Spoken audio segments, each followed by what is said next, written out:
my name's Roy Hunter. I've been on the committee of Reinvestigate 9/11 for many years now, far too many. It's all very, very thin.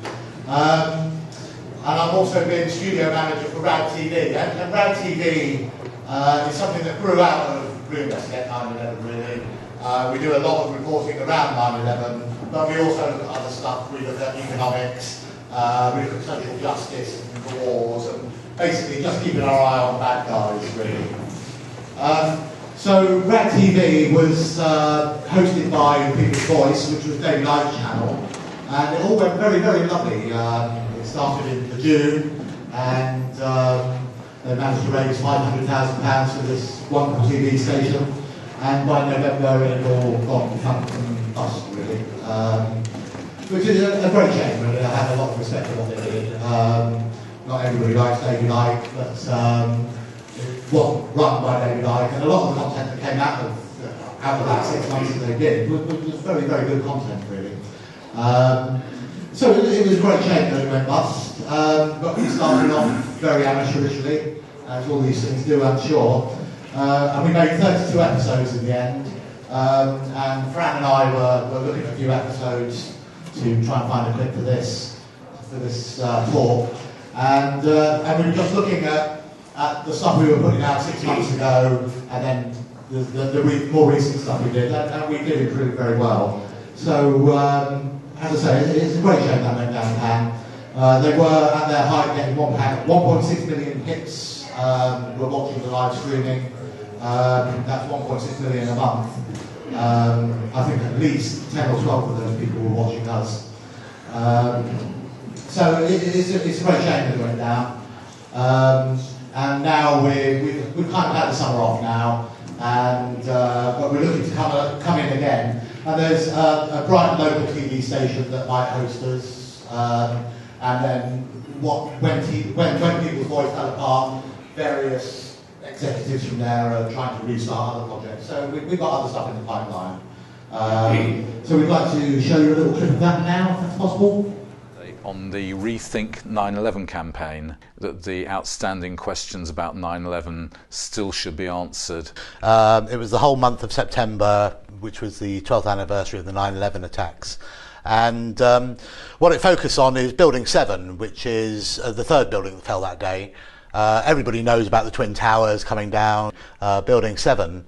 And it was 2 football fields away from the Twin Towers, and it was all part of the same complex. And this building was 47 stories. It came down at 5:20 that evening. Of course, it was never hit by an aeroplane, and it comes down at freefall speed. It actually reaches freefall. NIST, the National Institute of Standards and Technology, who did the technical report on the fall of the buildings, they said no, it didn't. And then it was proven by a guy called Chandler. And he did a video analysis of it, and so that's scientific evidence that it came down, not the whole thing, but for I think 2.25 seconds of the 7-second fall, 2.25 seconds of that, it was actually in free fall speed. NIST had to turn around and say they have agreed that for that 2.25 seconds it did fall at free fall speed. Which would imply that there was no resistance at all to the collapse. No, so there could have been no structure underneath it. And the collapse was symmetrical. Oh, yes. So the resistance must have vanished everywhere at the same time. Absolutely. And we'll show a clip now. Did you know that a third tower fell on 9/11? At approximately 5:20 p.m. on September 11th, 2001, World Trade Center Building 7 collapsed in 6.5 seconds.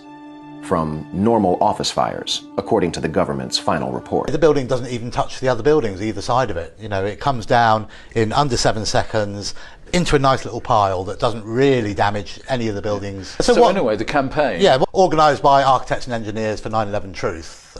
Scientific, technical film called Blueprint for Truth. You can find it all across the internet. And the Rethink campaign was set up to actually raise awareness of the fall of Building 7, because everybody knows about the Twin Towers and very few people know about the fall of Building 7. In New York, in Times Square, there was a huge 53-foot banner saying Rethink 9/11. And they had campaigns in 12 cities across the world, in the US, Canada, America and Britain. And the one in Times Square, for instance, was seen by 1 million people a day. The ones in London were seen by 400,000 people a day. And in 1 month they raised $225,000 for this campaign. Where it really kicked off was in Canada, in Ottawa, particularly in the city of Ottawa. A big stink about it in the newspapers, so, which is great. Just what you want. To me, the extraordinary thing about it is, over all the years I've been watching, there's always questions to ask. Something terrible's happened, and nobody wants to ask any questions about it. How did the hijackers get on the planes? Why weren't there any hijack alarms given off? What was the nature of the anti-hijack exercise the Pentagon was running that morning that they won't answer any questions? They tried to hide that. I mean, you'd think that would be pretty relevant, wouldn't you? Yeah. And pretty suspicious that they want to keep it secret after the event. Maybe it just makes them look stupid. So the Rethink campaign have done now is they've raised another $70,000, and they're now doing it in the whole month of December as well. They managed to raise $6,000 in 2 days to conduct a poll amongst Canadians, and the poll showed that the question asked was, have you seen the video of the World Trade Center 7's collapse? And 51% of Canadians who see that video suspect that it was controlled demolition.